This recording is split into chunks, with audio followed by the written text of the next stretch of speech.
श्री राम जय जय राम। श्री राम जय जय राम। श्री राम जय जय राम। श्री राम जय जय राम। बोलिए सियावर रामचंद्र महाराज की। ओम मंगलमूर्तये नमः। गणाधिपतये नमः। वर्णानामर्थसंज्ञानां रसानां छन्दसामपि मंगलानां च कर्तारो वन्दे वाणी विनायकौ। शान्तं शाश्वतमप्रमेयमनघं निर्वाणशान्तिप्रदं ब्रह्माशम्भफणीन्द्रसेव्यमनिशं वेदान्तवेद्यं विभुम् रामख्यं जगदीश्वरं सुरगुरुं मायामनुष्यं हरिं वन्देऽहं करुणाकरं रघुवरं भूपालचूडामणिं रक्ताम्भोजदलाभिरामनयनं पीताम्बरालङ्कृतं श्यामं द्विभुजं प्रसन्नवदनं श्रीसीतया शोभितं कारुण्यामृतसागरं प्रियगणैर्भ्रात्रादिभिर्भावितं वन्दे विष्णुशिवादिसेव्यमनिशं भक्तेष्टसिद्धिप्रदं कौशलेन्द्रपदकञ्जमञ्जुलौ कोमलावजमहेशवन्दितौ जानकीकरसरोजलालितौ चिन्तकस्य मनोभृङ्गसंगिनौ वन्दे विदेहतनया पदपुण्डरीकं कैशोरसौरभवार्तयोगिचित्तं हन्तुं त्रितापमनिशम् मुनिहंससेव्यं सन्मानशालि परिपीतपरागपुञ्जम् अतुलितबलधामं हेमशैलाभदेहं दनुजवनकृशानं ज्ञानिनामग्रगण्यं सकलगुणनिधानं वानराणामधीशं रघुपतिप्रियभक्तं वातजातं नमामि। यत्र यत्र रघुनाथकीर्तनं तत्र तत्र कृतमस्तकाञ्जलिं वाष्पवारि परिपूर्णलोचनं मारुतिं नमत राक्षसान्तकं। गरुडमहाज्ञानी गुणराशि हरिसेवकयति निकटनिवासी कुन्द पौरसुन्दरं विकापतिमभीष्टसिद्ध्यदं कारुणिककलकञ्जलोचनं नौमि शङ्करमनङ्गमोचनं। प्रभु समर्थ सर्वज्ञ शिव सकलकलागुणधाम योग ज्ञान वैराग्य निधि प्रणतकल्पतरुणां वंशी विभूषितकरान्नवनीरदाघात् पीताम्बरादरुणबिम्बफलादरुष्टात् पूर्णेन्दुसुन्दरमुखादरविन्दनेत्रात् कृष्णात् परं किमपि तत्त्वमहं न जाने।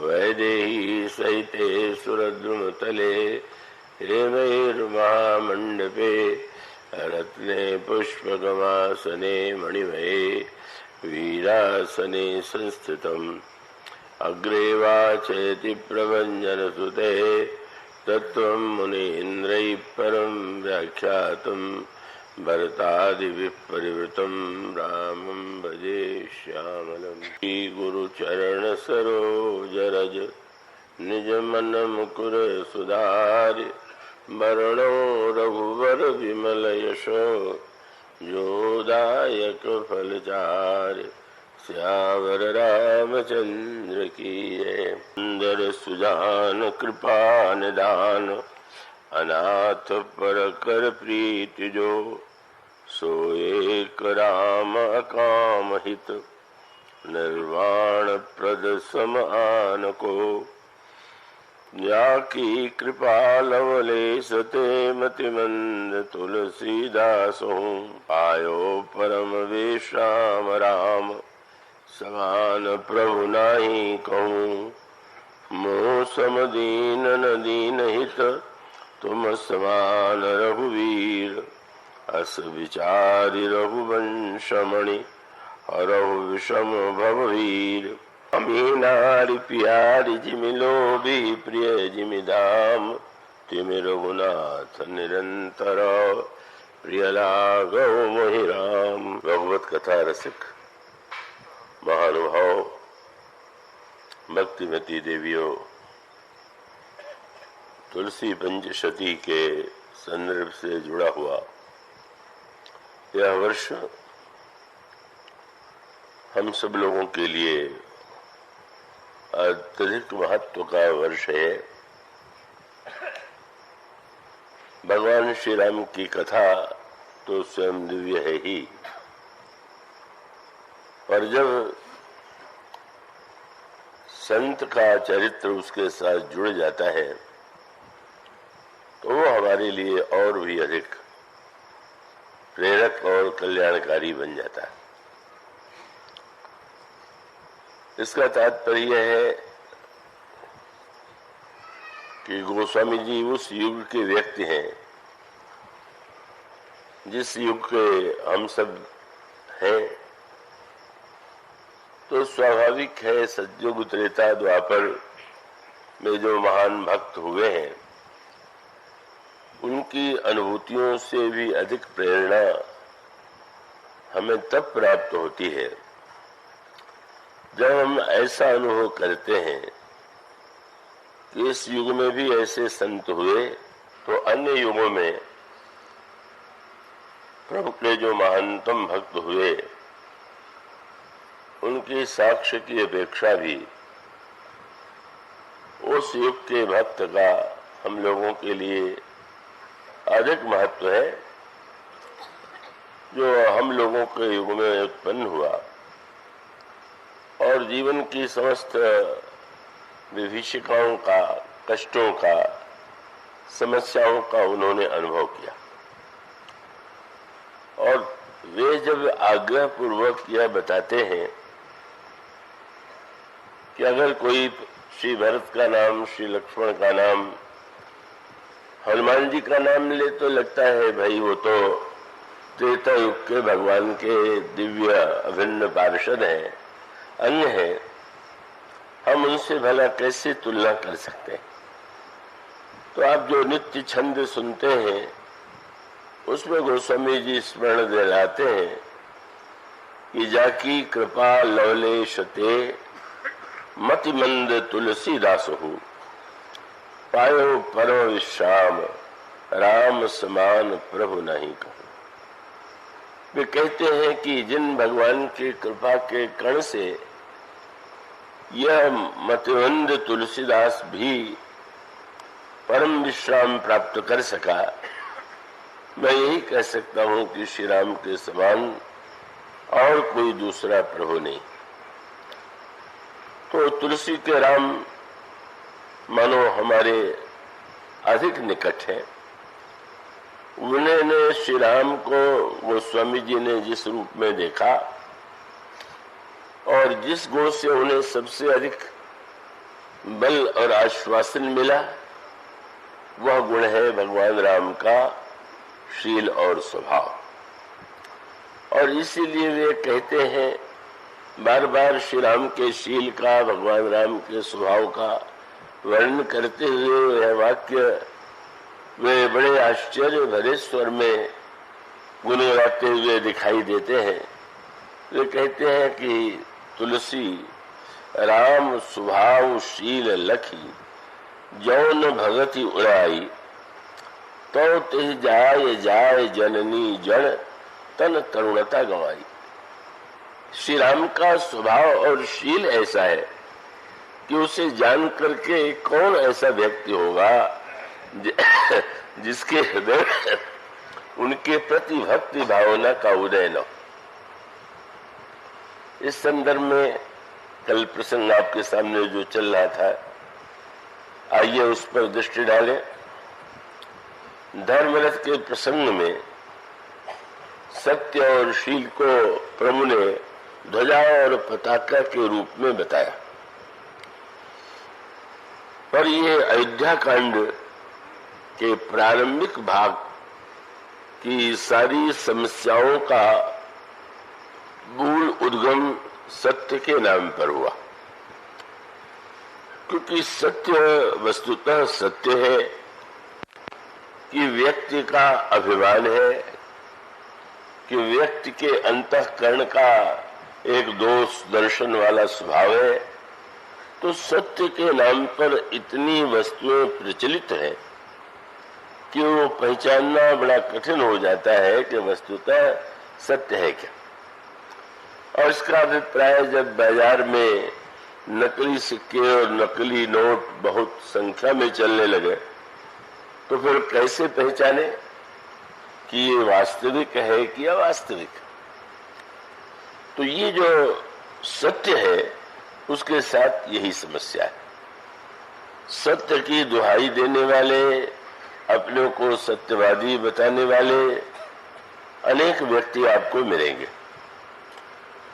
पर वे गहराई से यदि स्वयं पर दृष्टि डालें कि क्या वो वस्तुतः सत्य है, अब आप उस सूत्र पर दृष्टि डालें तो आपको उसकी ओर एक संकेत मिलेगा। सबसे बड़ा धर्म क्या है? तो कहा गया कि धर्म न दूसर सत्य समाना। सत्य के से बढ़कर के कोई धर्म नहीं। तो बड़ा सभी शास्त्रों में इसका वर्णन किया गया, पर एक प्रश्न किया गया कि अच्छा, सबसे बड़ा धर्म तो सत्य है, सबसे बड़ा पाप क्या है? तो उसमें आप मानस में क्या पंक्ति बातें बोले, पर निंदा सम अघनघ्रिंसा। दूसरे की निंदा से बढ़ के कोई पाप नहीं, और अधिकांश निंदा करने वाले सत्य की दुहाई देते हैं। तो अब बड़ी कठिनाई हो गई। सत्य से सत्य सबसे बड़ा धर्म और दूसरे की निंदा सबसे बड़ा पाप। जब आप दूसरे की निंदा कर रहे हैं तो आप सत्यवादी हैं कि सबसे बड़े पापी? कैसे निर्णय कीजिएगा? अगर स्वयं आप न्यायाधीश बन करके और स्वयं ही निर्णायक बन जाएंगे, मनुष्य की बड़ी विलक्षण प्रकृति है। व्यवहार में जो झगड़े होते हैं वो तो न्यायालय में जाता है और वो न्यायाधीश के समक्ष लोग अपना अपना पक्ष रखते हैं और न्यायाधीश उसमें निर्णय देता है। पर हमारे आपके जीवन में और मन में जो अंतर जीवन के पाप है का उसका उसके न्यायाधीश के पद पर हम स्वयं अपने को बैठा लेते हैं और अपने पक्ष में निर्णय दे करके हम संतुष्ट हो लेते हैं कि हाँ वो बिल्कुल ठीक है। तो अगर ये स्थिति हो कि अपराधी न्यायाधीश बन जाए तो क्या आशा की जा सकती है कि उसके द्वारा न्याय होगा?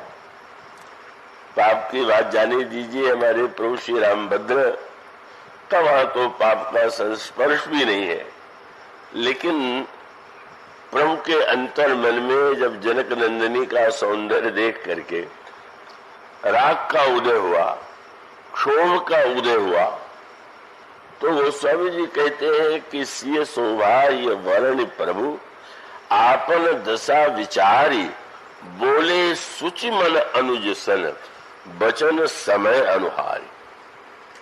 प्रभु श्री जनक नंदी की सुंदरता देखते हैं, आभूषण की ध्वनि सुन करके ही उनके हृदय में श्रृंगार की भावना का उदय हो चुका था। देखने के बाद एकटक उस रूप को देखते हैं, पर उस सौंदर्य को देखते देखते अचानक प्रभु ने जब लक्ष्मण जी से अपने मन की दशा का वर्णन किया तो उसका उद्देश्य क्या था? कि लक्ष्मण मैं तुमसे इसलिए पूछता हूं कि मैं अपने विषय में न्याय करने लगूं तो फड़िए बहुत ही बड़ा अनर्थकारी होगा। तो मेरे मन में जो वृत्ति आई है वो वस्तुतः उचित है कि अनुचित है, इसका निर्णय तुम दोगे, मैं नहीं देता। प्रभु की सजगता देखिए, मानो प्रभु तो साक्षात जो विशेषण भी उनके लिए दिया जाए, कहा जाए, वो कम है। और गोस्वामी जी शब्द ही लिखते हैं कि लक्ष्मण के साथ एक विशेषण जोड़ा गया। क्या बोले? सुचि मन अनुजसन, पवित्र मन वाले भाई से बोले। क्या तात्पर्य? भगवान श्री राम का तात्पर्य यह था कि मैं नहीं समझ पा रहा हूं कि मेरा मन पवित्र है कि अपवित्र है। मैं अपनी दशा जो देख रहा हूं, मैं कैसे निर्णय करूं? पर मुझे विश्वास है कि तुम जैसा पवित्र मन आज तक न तो हुआ है किसी का, और न हो सकता है। तुम जब तक यह निर्णय नहीं देते हो कि यह जो वृत्ति का, जिस भावना का, जिस वृत्ति का उदय मेरे मन में हुआ है, वो मर्यादा और धर्म के प्रतिकूल तो नहीं है, तब तक मुझे संतोष नहीं होगा। और आप न्यायालय में छोटा भाई न्यायाधीश है, और भगवान राम कहते हैं कि हमारे यहाँ सूर्यवंश की यह परंपरा रही है कि जिनके लही नरपूर्ण पीठी नहीं पावही पड़ती मन दीठी, मंगल लही न जिनके नहीं ते नरबर थोड़े जगमाही। और स्पष्ट बता दिया कि ऐसा होते हुए भी मैं स्पष्ट स्वीकार करता हूं कि तात जनक तनया सोई धनुष यज्ञ यही कारण होई, जासु विलो की अलौकिक शोभा, सहज पुनीत मोर मन क्षोभा। मेरा जो सहज पवित्र मन है, मैं अनुभव करता हूं कि उसमें क्षोभ का उदय हुआ है। मानो इसका अभिप्राय यह है कि हम और आप जब अपने निर्णायक बनेंगे तो मानो इससे बढ़ करके अविवेक कुछ हो ही नहीं सकता। जब स्वयं प्रभु ही अपने न्यायाधीश नहीं बनते, और विचित्र बात आप पाएंगे कि फिर वो गोस्वामी जी ने लिखा कि अब लक्ष्मण जी तो बोल नहीं रहे, तो प्रभु जो है थोड़ा संकोच में ही है। दिन भर लक्ष्मण जी ने निर्णय नहीं दिया, क्योंकि बड़ी विलक्षण स्थिति थी। जब प्रभु स्वयं न्याय के आसन के सामने खड़े होकर के प्रश्न पूछ रहे हो, लक्ष्मण जी नहीं बोलते हैं। इसके विषय में कुछ बातें आपके सामने कही जा चुकी। दिन में भी आप कुछ नहीं बोले, रात्रि को भी मौन थे। जब प्रातः काल सूर्योदय का समय आया तो प्रभु ने कहा कि लक्ष्मण देखो, तो वो अरुण अवलोकन होता था। लक्ष्मण देखो, कमल आदि को सुख देने वाला सूर्य उदित तो हो गया है। और लक्ष्मण जी ने कहा कि हाँ प्रभु। और यह कहते हुए लक्ष्मण जी ने कहा कि सूर्य ने उदय के द्वारा मुझे एक सूचना दिया है। क्या? कि जैसे सूर्य के उदय से अंधकार दूर हो गया, कमल कोक आदि प्रसन्न हो गए, इसी प्रकार से ये धनुष का अंधकार जनकपुर में छाया हुआ है। और तव भुजबल महिमा उदघाटी प्रगति धन विघटन परिपाटी। जब आपकी भुजा का सूर्य उदित होगा तो अंधकार दूर होगा। अगला वाक्य गोस्वामी जी ने क्या लिखा? बंधु वचन सुन प्रभु मुस्काने। लक्ष्मण जी की बात सुनकर के हंसी आ गई। मानो मन में एक भय बना हुआ था कि अब लक्ष्मण ने, अब दोनों बात हो सकती है, लक्ष्मण के मन में लगा हो कि यह तो बड़ा अनुचित कार्य कर रहे हैं, लेकिन संकोच के मारे न बोला हो। पर जब लक्ष्मण जी ने घोषणा यह कह दिया कि धनुर्भंग तो आपके द्वारा ही होना है, और साथ साथ बहुत बड़ा दार्शनिक सत्य भी बता दिया। प्रभु वस्तुतः धनुष अंधकार है और आपकी भुजा सूर्य है। संकेत क्या है? अंधकार और प्रकाश में वस्तुगत अंतर नहीं होता, दृष्टिगत अंतर होता है। अभी अंधेरा हो गया था, तो जैसे हमें या जैसे आप हैं जो के त्यों थे, पर एक दूसरे को नहीं देख पा रहे थे। प्रकाश हो गया तो हम और आप बदल नहीं गए, बल्कि एक दूसरे को सही रूप में देखने लगे। तो लक्ष्मण जी ने ये कहा कि प्रभु, आप जब ये कहते हैं कि परस्त्री पर दृष्टि डालना रघुवंश की परंपरा के प्रतिकूल है, तो वो तो बड़ी सांकेतिक भाषा में उसका अभिप्राय है। क्या सचमुच जनक नंदिनी को भी आप इस अर्थ में ये शब्द कह सकते हैं क्या? और वे अगर आपके लिए पर है तो स्व कौन है? और इसका अर्थ ये है कि यह विवाह धनुष टूटने के बाद होगा, यह तो लोगों की धारणा है। सत्य तो यह है कि जैसे अंधकार दूर होने पर सत्य दिखाई दे जाता है, वस्तु दिखाई दे जाती है, इसी प्रकार से आपका विवाह तो अनादिकाल से है, पर धनुष के अंधकार में लोगों को दिखाई नहीं दे रहा है। तो धनुष टूटने पर दिखाई देगा, विवाह होना नहीं। और जब शाश्वत विवाह है तो आप जब ये कहते हैं तो मैं तो बड़ा संकोच का अनुभव करता हूँ कि आप ये कहें कि मेरी दृष्टि कहीं परस्त्री की ओर तो नहीं चली गई, पर उसके द्वारा प्रभु की सजगता का परिचय प्राप्त होता है। तो वस्तुतः हम लोगों की एक बड़ी विलक्षण प्रकृति है कि हम लोग कभी भी अपने अंतर मन की जो वृत्तियां होती हैं, जो दोष होते हैं, उनको दोष के रूप में देखना ही नहीं चाहते। हम उसको भी कोई अर्थ, कोई रूप, कोई ऐसा शब्द दे देना चाहते हैं कि जिससे हमारा अपराध न रह करके सद्गुण बन जाए। तो सत्य के संबंध में तो ये बहुधा होता है कि व्यक्ति को निंदा करना बड़ा प्रिय। ये निंदा तो ऐसा महापाप है, पढ़ के तो विचित्र लगता है। ये क्या बात हुई कि दूसरे की निंदा करना सबसे बड़ा पाप है। इतना ही कहा जाता है कि दूसरे की निंदा करना पाप है तो भी ठीक, पर दूसरे की निंदा से बढ़ के कोई पाप नहीं है। इसका अभिप्राय क्या हुआ कि वस्तुतः गहराई से विचार करके अगर व्यक्ति देखे तो उस व्यक्ति को दो दृष्टि।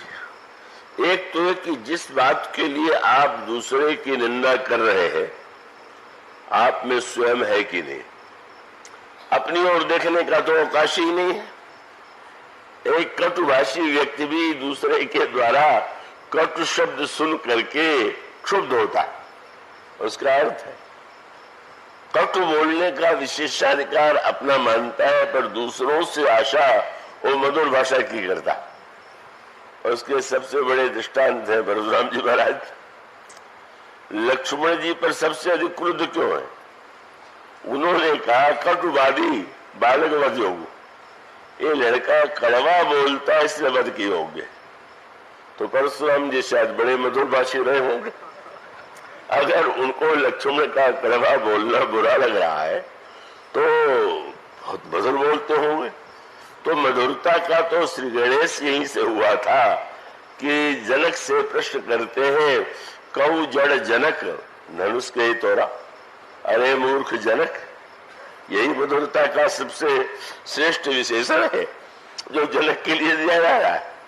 मानो इतना एक ऐसा शब्द जो सर्वथा उपयुक्त तो नहीं है और किसी प्रकार से जनक जैसे व्यक्ति के लिए उसका प्रयोग ही नहीं किया जा सकता, और भरी सभा में तो किसी के लिए भी प्रयोग नहीं करना चाहिए, पर मेरा संकोच के कर दिया।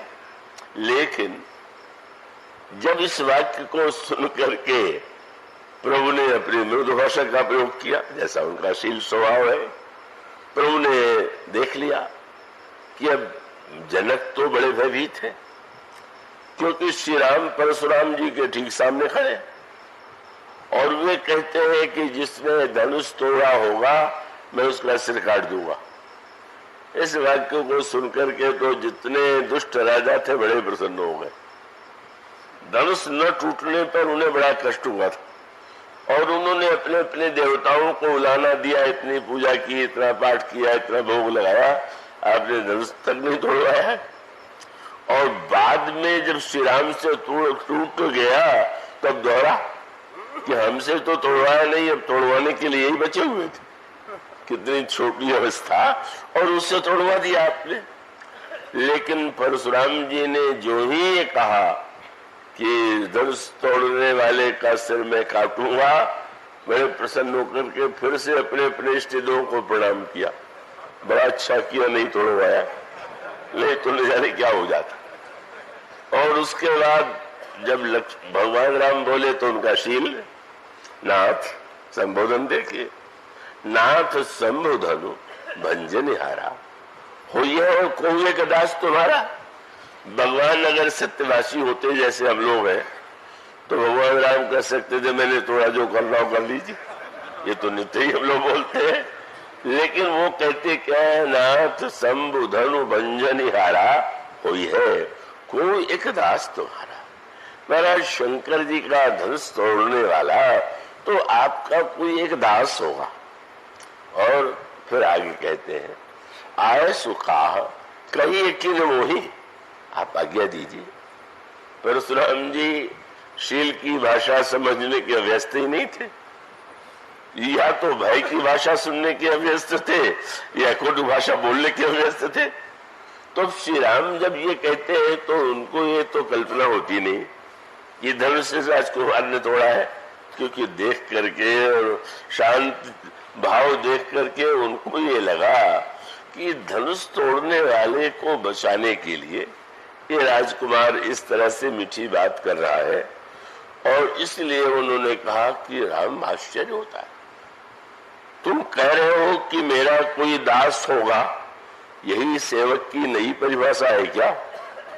क्या सेवक सो जो करे सेवकाई, अरे करनी कर करिए लड़ाई, हमारी वस्तु कोई तोड़ दे और कहे वह हम आपके बड़े सेवक, ये कौन सी नई परिभाषा है? और कहा सुनो राम जे शिव धनु तोड़ा सहस बाहु सम सो रिप मोरा। जिसने धनुष तोड़ा है वो शस्त्र अर्जुन के समान मेरा शत्रु है। और सो विलगाई बिहाई समाजा न तुम्हारे जई है समराजा। अलग हो जाए वो व्यक्ति तोड़ने वाला, नहीं मैं सबका सिर काट दूंगा। अब फिर राजाओं का भय, अब क्या होगा नहीं पता चलेगा तो सबका सिर कटेगा। इस आतंक और वाक्य को सुनकर के लक्ष्मण जी को लगा कि अब यही भाषा अगर बोलते रहेंगे तो परशुराम जी समझ नहीं पाएंगे, तो मैं जरा इनकी भाषा में इनसे बोलूं तो सरलता से समझ जाएंगे। और फिर भी इतनी सौम्य भाषा में बोले, कोई अमर्यादित अशिष्ट शब्द नहीं। लक्ष्मण जी ने कहा कि महाराज बहु धनु ही तो रील रिखाई, कबहू न असरिस कीन गोसाई। महाराज लड़पन में हम लोग खेल खेल में बहुत सी धनुइयां तोड़ देते थे, पर अब तो कभी नहीं आए। यही धनु पर ममता के हेतु इस धनुष के तोड़ने से आपको इतना क्रोध क्यों आ रहा है? और पहला आरोप लक्ष्मण जी और परशुराम जी ने क्या लगाया? बोले रे नृप बालक काल बस बोले तो इन्हें संभाल लीजिए। अरे लड़के तू काल के बस में है, तू संभाल के नहीं बोलता है। मानो न संभाल के बोलने वाला भी ये चाहता है कि सामने वाला संभाल के बोले। यही मानव जो दोहरा मापदंड है, हम अपने लिए और दूसरों के लिए दो मापदंड बनाए हुए। और इसलिए जब वो कहते हैं तो इतनी जिठाई करता है, तो लक्ष्मण जी तो अपनी शैली में बोलते हैं, हंसने लगे तो और क्रोध बढ़ गया। और कहने लगे, लक्ष्मण जी ने हंस करके कहा, लखन कहा हंसे हमारे जाना, सुनहु देव सब धनुष समाना। महाराज आप धनु और धनुष में इतना भेद क्यों कर रहे हैं? मेरे लिए तो धनु और धनु में रंच मात्र कोई भेद नहीं। आगे चल करके आप यही देखेंगे, भगवान राम की भाषा सुन के प्रसन्न होते और लक्ष्मण जी की बात वाक्य किए में उतनी अमर्यादा न होते हुए क्रोध बढ़ता जाता है। और राम को उलाहना देते हैं कि तुम्हारा स्वभाव कितना अच्छा है, और ये तुम्हारा छोटा भाई होते हुए भी सहज टेढ़ अनुहरे न तो ही। तो लक्ष्मण जी ने एक वाक्य जो कहा वो सबको समझना चाहिए। लक्ष्मण जी ने परशुराम जी से, उनका अभिप्राय था कि जब तुम्हारा छोटा भाई है तो तुम्हारा अनुकरण करना चाहिए। लक्ष्मण जी ने तुरंत कहा, मैं तुम्हारा अनुचर मुनुराया, महाराज मैं तो आपका अनुयायी हूं। कितना बड़ा उत्तर है। आपको कठोर अच्छा नहीं लगता तो स्वयं बोलना बंद कर दीजिए, और अगर आपको लगता है कि कठोर वक्त बोलना आदर्श है तो मुझे भी बोलने की स्वतंत्रता दीजिए। अगर एक के मापदंड भी व्यक्ति समझ ले, बहुत बड़ा जीवन में परिवर्तन आ सकता है। लेकिन व्यक्ति जो है सर्वदा दूसरों को कसौटी पर कसेगा, अपने आप को कभी नहीं कसेगा। तो इसलिए हर प्रसंग में बात आती है। भगवान राम की परीक्षा लेकर के सती आई, कपट वेश बनाया, लेकिन आने पर शंकर जी ने जब यह कहा कि लीन परीक्षा कौन विधि, कहो सत्य संवाद। आपने कैसे परीक्षा लिया है, यह सत्य सत्य बता दीजिए। सती झूठ बोल गई। सती जी ने कहा कि महाराज कछु न परीक्षा लीन गोसाई, कीन प्रणाम तुम्हारी ही नाही। मैंने कोई परीक्षा नहीं लिया, आपने दूर से प्रणाम किया था, मैंने पास से जाकर के प्रणाम कर दिया। आश्चर्य हुआ, मैंने इतना समझाया समझ में नहीं आया, और ये कह रही है कि मैंने जाके प्रणाम किया, आपने ध्यान किया तो सारा दृश्य दिखाई दे गया। भगवान शंकर हृदय में सोचने लगे, अब मुझे क्या करना चाहिए। और तब उनके हृदय में एक संकल्प आया कि यही तनु सती भेंट मोहिनाई। यह इस शरीर से, जब तक यह शरीर सती का है, अब उनसे मेरा मिलन नहीं हो सकता। शिव संकल्प किए मन माई। तो देखिए भगवान शंकर कितने शीलवान है। मन में संकल्प आया और सती जी से उन्होंने एक बार भी नहीं कहा तुम झूठ बोल रही हो, मैंने तुम्हें छोड़ दिया, बिल्कुल नहीं। बस संकल्प ले लिया, लेकिन वो भगवान ने एक अनोखा खेल कर दिया कि सती जी को शंकर जी ने नहीं बताया, लेकिन आकाशवाणी हुई कि असपन तुम बिनु करई को आना, राम भगत समर्थ भगवाना। ऐसी प्रतिज्ञा आपको छोड़ करके कौन सकता है, कर सकता है, आप तो श्री राम के भक्त हैं। सुनी नवगिरा सती उर सोचा, पूछा से वही समेत सकोचा। प्रतिज्ञा की पर वो शब्द तो बोले नहीं, आकाशवाणी से लग रहा है कोई प्रतिज्ञा किया है। अब सती जी भगवान शंकर से जो कह रही है वही स्वभाव, क्या कीन कवनपन कहु कृपाला, सत्य धाम प्रभु दीन दयाला। मानो मुझसे भी आपने सत्य के लिए कहा था, मैं भी कहूंगी कि आप सत्य ही बोलिएगा। झूठ बोलने वाला चाहता है कि ये सत्य बोले, और सत्य धाम, आप तो महाराज व्यक्ति तो सत्य बोलता है, आप तो सत्य के धाम है। भगवान शंकर के सामने वही समस्या आ गई, सत्य की और शील की। अगर मैं सच सच बता दूं तो ये बड़ी चोट पहुंचाने वाली बात है। इनके हृदय को हम जो प्रतिज्ञा कर चुके हैं, हम उसका पालन करें, लेकिन हमारा उद्देश्य इनको पीड़ा पहुंचाना नहीं है। यही जो शंकर जी की शील की वृत्ति है। और शील की वृत्ति क्यों? जो श्री राम का भक्त होगा उसमें अगर शील नहीं है तो भक्त कैसा है? भगवान शिव जो है वो तो प्रभु श्री रामभद्र के अनन्य भक्त है, इसलिए भगवान राम का जैसा शील है उससे मिलता जुलता शील उनका है।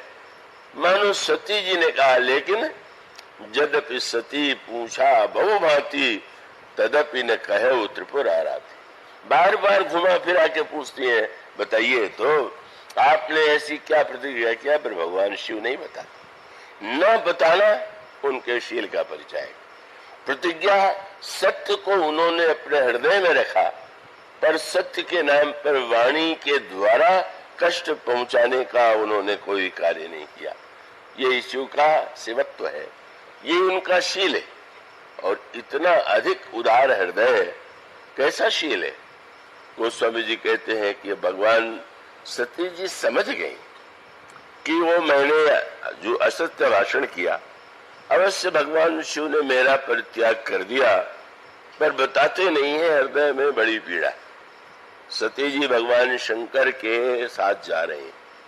शंकर जी ने क्या किया, कितना उदारशील पक्ष है। समझ गए कि सती दुखित हो रही, इनके मन के दुख को कैसे सांत्वना दें। तो लिखा हुआ है, वर्णत पंथ विविध इतिहासा।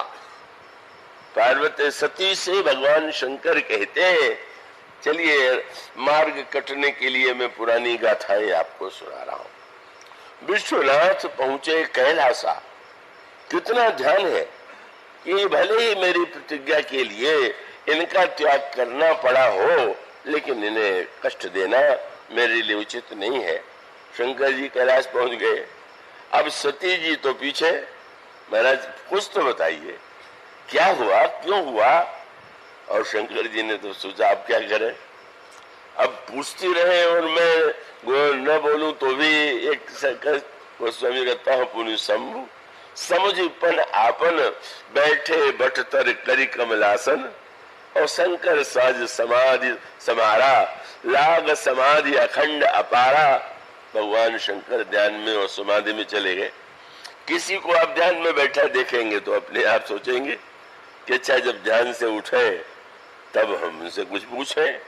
और ध्यान इतना लंबा हो गया कि उसकी कोई सीमा नहीं। मानो यह जो शील और सत्य का यह स्वभाव कि हम जो अपने लिए चाहते हैं दूसरों के लिए क्यों नहीं चाहते। इसलिए भगवान वेदव्यास से तो कहते हैं कि एक ही धर्म का महानतम रहस्य है कि आत्मन प्रतिकूलानी न परेशान समाचरे। जो आपको अच्छा नहीं लगता वो आप दूसरे से मत कहिए, उस तरह का व्यवहार दूसरे से मत कीजिए। किंतु यह जो अयोध्या का कांड है, इसमें सत्य के नाम पर केवल कटु भाषण, केवल अनर्थ। मंत्रा के सत्य के नाम पर झगड़ा लगाती। ये जितना झगड़ा लगाने वाले हैं वो सत्यवादी ही होते हैं। और यही कहते हैं कि मैं तो सही सही बात तुम्हें सुना रहा हूं। माने सही बात का उद्देश्य झगड़ा ही लगाना है क्या। इसीलिए सत्य बना हुआ है कि दो व्यक्तियों में प्रेम भी हो तो झगड़ा लगा दिया जाए। अगर ये सत्य का यही उद्देश्य है तो ब्रह्मा भी सोचते होंगे कि भाई ये सत्य मैंने धर्म कहां से बता दिया।